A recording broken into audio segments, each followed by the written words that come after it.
Hey everyone, and welcome to Almost Cancelled. I'm Peter, that is Connor, and we are going to talk about Quarry, Season 1, Episode 7, the penultimate episode of the season. Finale's next week. This one's called Carnival of Souls. Full spoilers for the episode as follows. That's a good name. Do you know why it's called that? I do not. See, this is your lack of knowledge. The movie that Credence's henchman was watching when Mac and Buddy show up was Carnival of Souls. And there's a lot of thematic links, I think, going on with this episode and that movie. Okay. Now, I don't want to spoil the movie, because it's a very good movie that you should all go see, because it's really, really good. Really eerie, creepy horror film about... it makes a lot of good use of like silent scares rather than jump noises and things like that. It's just very eerie. But a lot of that film is about... Well, there's two correlations to the film. One is the more literal one, where the main character in that film is drawn to this weird abandoned carnival, which obviously there's a carnival in this episode. That's where Credence's like base is set up. So the fact that it kind of all like leads there at the end is kind of like an amusing little sort of reference to it almost. But the more main one, I think, and this comes from both Buddy and to an extent Mac, but certainly Buddy in this episode, is the idea that they are haunted by... Like, they're... Well, part of it's more Mac, I suppose, I guess, if you're really more directly to the film. But the idea that they are both haunted by all the other people who've died around them, and Mac specifically in the sense that he's survived when lots of people he was with died. And he is haunted by that. Now, in Carnival of Souls, it's more literal, because there's actually sort of a ghostly thing going on, and I won't spoil the ending, but I wonder if even thematically, not literally, but thematically, it might sort of have a similar ending to that movie. I could almost see it happening. But I don't want to spoil it in case you've not seen the movie. But certainly there was a lot of links there, especially that conversation that Mac and Buddy have in the car. Again, very well acted, very... You could feel the emotion in Buddy's voice as he was talking about how he stopped keeping track of the names of the people that he's killed. Yeah, and he talks about how many did you kill in Vietnam and stuff like that. Yeah, and Mac didn't even know their names. He's like, Yeah. don't know, some... Yeah. At least Buddy has told them, like most Yeah. times. Like Mac was just like, I had no clue. Yeah. So yeah, it's about the weight of all the souls they've taken sort of bearing down on them. So it's very, the fact that he's watching that movie. Now, usually you see that movie getting watched a lot and stuff because it's cheap to get, because it's old. And I don't know if it's public domain, but it's at least close to it in the sense that it's cheap. Because it's always it's like Night of the Living Dead. People are always watching it on TV and movies because I assume it's just cheap. But here there is a clear thematic reason that I think they've picked. I mean, they named the episode after it, so clearly, Yeah, makes sense. clearly there's all that going on. I'm going to make a really weird criticism about this episode, and it is very weird. It's very minor, and it's not that it's bad in and of itself. It's just that compared to the rest of the episodes, it stands out as being a bit weaker. I'll agree with that. I don't mean the episode as a whole. Oh, see, I think it was one of the weaker episodes in general, though. Oh, see, I don't. Okay. So I think there's a lot of good stuff, but I still think it's on the lower end of the scale for me. I think it's probably in the middle. I think there's enough good stuff. There's enough, all the thematic stuff. Them going after this drug dealer Credence, who we've seen a couple of times before. Detective Olsen chasing them, like following them in the car. I thought was wonderfully tense. But the actual point I was getting to, though, because I wasn't talking about the episode as a whole, the opening. This is actually the first opening of the show where it doesn't feel like ultra artistic. It just felt like a simple scene. Now, don't get me wrong, I actually thought it was still a really good scene. I thought Matt getting angry at Joni for putting the house for sale, and then, eventually sort of like calming down and being like, look, if it makes you feel better, we can sell the house. Like, I thought that, again, like, they two have had great chemistry and arguments all season long. It was just another example of this. But I just thought it wasn't as, like, a lot of the openings have been really engrossing and, like, oh, what's going on, and. I think the fact that when you said, oh, it didn't stand out as much, and I was like, hang on, what was the opening? I had to actually think for a few seconds. Yeah. I mean, every other one has been so memorable, I've instantly just got, you've said, oh, the opener. It's like, yeah, I know exactly what it was. This time I had to think. So that kind of says it all. Yeah. But again, still a good scene. It just wasn't as striking. Yeah. But yeah, so Mac and Buddy are tracking this guy down, and Buddy's obviously clearly in a very broken state, because he comes in with his pitch. he pitches to the broker this new idea where he's not going to be the middleman, he's going to be the actual gun runner now. He's really desperate to get out of the killing people game. Yeah. And obviously that conversation where he talks about forgetting the names kind of gives you the reason why. Like I said earlier, the weight of all of these souls is starting to pile up, and it's like too much for him to bear. But he's obviously clearly broken, and Matt gets angry at him because he seems to just be reluctant. Although that said, the scene where they go to the henchman's house and he's watching Carnival of Souls, and the body shoots him in the foot and all that, and they're interrogating him. That scene gave me one of the biggest laughs I've had this entire show. Basically, the guy he's on the ground bleeding from his foot, and he calls Buddy. Well, he calls both of them homos, because there's the scene earlier on where they, again, wonderfully tense, when Credence and his henchmen catch them sort of like on the stakeout watching them, and they kind of inadvertently pretend to be gay to get out of it, because Matt goes to grab his hand to stop him from going for a gun. Yeah. But he calls them both homos, and Mac just sort of goes, "Oh dear," and it really made me laugh. One, just because in and of itself it's funny, but two, because I say that myself a lot. Yeah. So it felt like a really, even though the situation was so out there and so like, oh, they're hitmen and they're interrogating, it was also an oddly relatable moment of, oh crap, things are just about to go bad. Yeah. It's like, oh, why'd you have to say that? Yeah. And then he puts his leg in the cooker. Yeah, yeah, cuts to him putting his leg in the oven. Oh dear, but no, so that was good stuff. So yeah, and obviously it leads to the big cliffhanger, of course, at the end, where they're going in to deal with Credence and the other henchmen. There's more guys have shown up, so they're, do they do they not? And that's when Olsen pops up behind them. Speaking of Olsen, we get more of him this episode. He, of course, was kind of dating the sister of the guy Matt killed back in episode 1, and she kind of dumps him. Don't blame her. Well, yeah, I mean, even before she specifically said that she didn't want to be reminded of her dead brother constantly, even before it got to that point, as he was bringing it up, I'm like, why are you bringing this up now? Wait till after. Come on. Like, she's shown up in a very slutty outfit. Halloween. She's dressed up as, from Cabaret was the movie, which he hadn't seen. And I've not seen it either, to be fair. Why would you have? It's a musical. Exactly. But, he even comments on it. He's clearly very excited by the outfit. They're starting to get going. And I'm like, why now?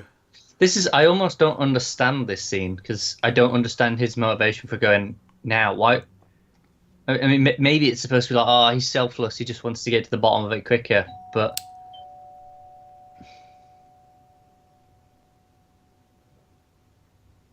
Did you get that, or you just? it's Paige's mom. Oh, is it? Okay. Yeah. So she's on it. Yeah. All right. Say your last thing again. So. What was it? Okay. Yeah. I don't understand this scene. Yeah.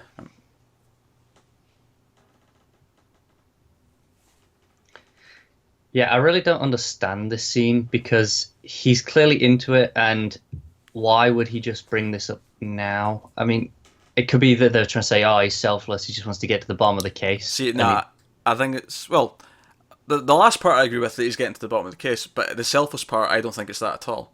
I think it's more obsession. I think the only reason why he's even with her is because he was digging for more details, and I think that's what she's realising kind of in this scene.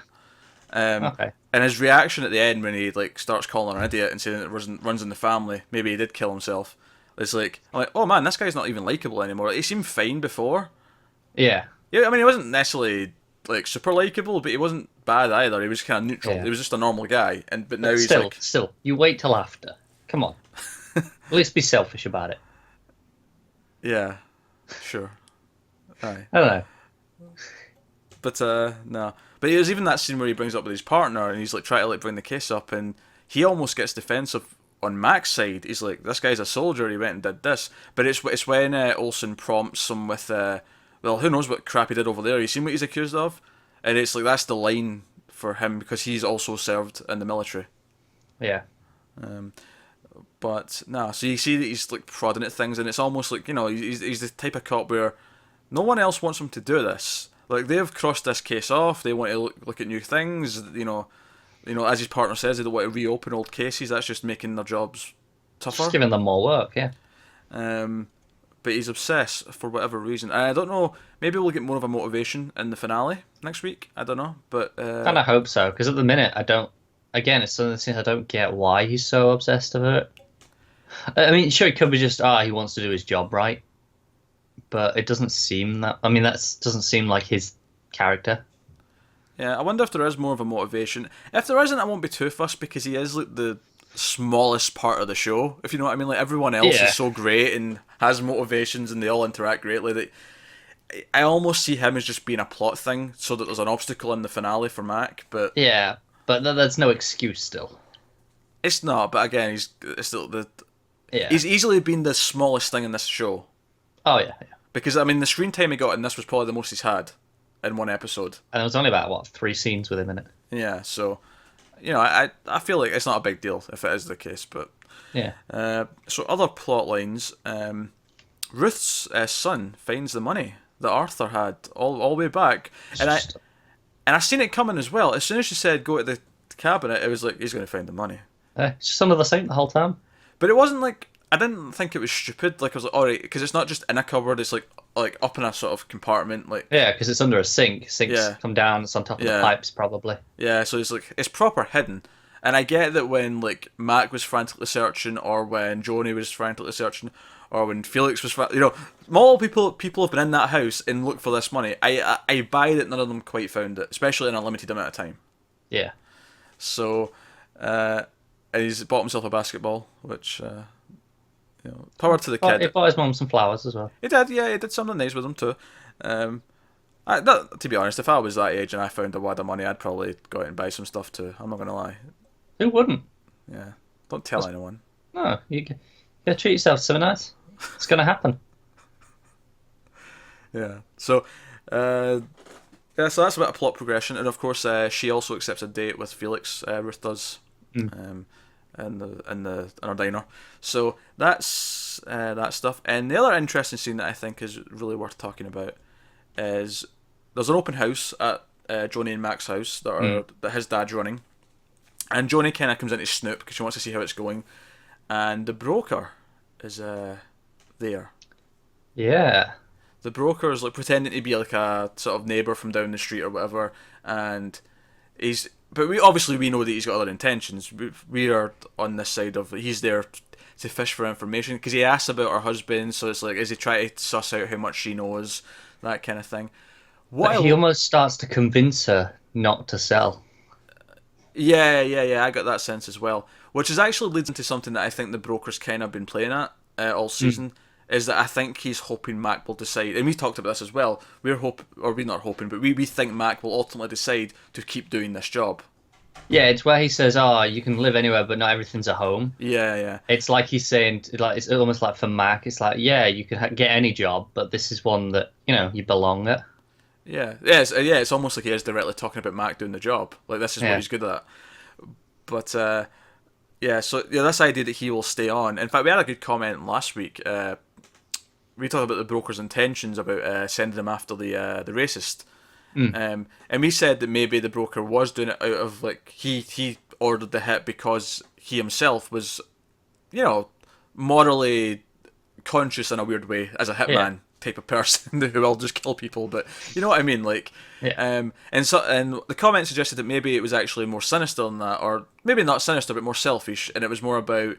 This will be something else that convinces Mac to keep going with this, is that he can take out people like this. This is about... He can make him feel like he's doing good. It could also be both. It could be, Could be. The broker seems like the kind of guy who will do things that have multiple good reasons to do so. Yeah, it's very calculated. Yeah, he's a very calculated guy. But this scene, though, with Joni, one thing I want to mention, the entire conversation takes place almost entirely in one shot. And it's on her. But you see the broker in the mirror and the reflection that's off to the side of her, and there's a really nice like image to that. There's a nice sort of like we're focusing on her, but he's almost coming from like I don't want to say beyond, but like it's like he is the reflection of what is going on in their lives. Yeah. Like he is behind everything, sort of thing at the minute. Yeah, but it was again, it's one of these things where this show really knows how to it doesn't have to cut constantly. It can stay on this one shot, and it can let it just Yeah, the sit there. direction's been fantastic the whole time. It has. No difference in this episode. Lots of great stuff. One thing I want to mention is so when they're at the house and the trick or treaters come by, and Max stares at the mask. Oh yeah. It clearly reminds him of I can't remember what episode it was when they went out to the poker game and stuff. Yeah. It was when the broker went to meet the Chinese gangsters or whoever, and there was these people with these masks on, and this was a similar type of Asian mask. And because at the time it was like we thought this was going to play a big part, and then obviously nothing. Now I'm thinking maybe this is going to come back in, like, in a big way, because they've reminded us. I mean, I don't know if maybe. I mean, it could just be as simple as something that like he saw in Vietnam, and it's reminding him of that, and it's more about the weight of these memories. It could be as simple as that, or it could be something more elaborate. It could be. I just feel like the way they reminded us by having it there makes me feel like, nah, this is gonna come in again. Sure. No, I definitely see it coming in again, but I also the way it comes in, the way it's reminded of us here, I feel like it is more about just how it's affecting Mac and what it means to him, rather than it being some big plot thing where there's going to be some sort of Chinese like mafia coming in at some point and there's going to be a whole plot line about it. I don't know if that's the case. I feel like it's more about his personal reaction to it. Makes sense. So, no, is there anything else? Anything else we've missed? I don't think so. I mean, there's a scene where the broker comes to give Mac the job, I suppose. But it just ties into the other stuff where he clearly wants him to stick around. It's a good scene, but there's nothing new to add from it, I don't think. Yeah. But no, I thought it was a solid episode that built up nicely towards the ending. I actually checked the time, thinking, I wonder how long I've got left, and it was 2 minutes as they were going into